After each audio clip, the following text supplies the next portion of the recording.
हाथ को आसिबो अधिक टंका मंगलवार ठारू बड़ परिवर्तन आयकर छाड़ सीमा बढ़िबा परे चाकरियांक हाथ को आसिबो अधिक टंका विशेषकर मध्यवित्त और निम्न मध्यवित्त माने अधिक संचय करिवे कारण एप्रिल पहिलारू लागू हेबाकु जाउछि नुआ नियम।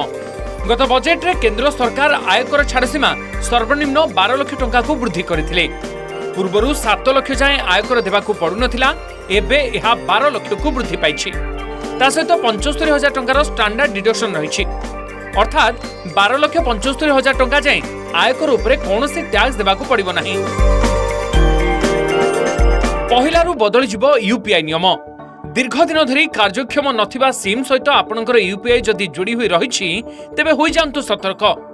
दीर्घ दिन धरी आपण नंबर व्यवहार करूनाहंती किंतु यूपीआई एक्टिव अछि, ताहा एबे बंद होई जिवो। खूब शीघ्र आपण आपणक बैंक रे फोन नंबर को अपडेट कराई नियंतु, नचेत यूपीआई सुविधारू आपण वंचित होई पारंती।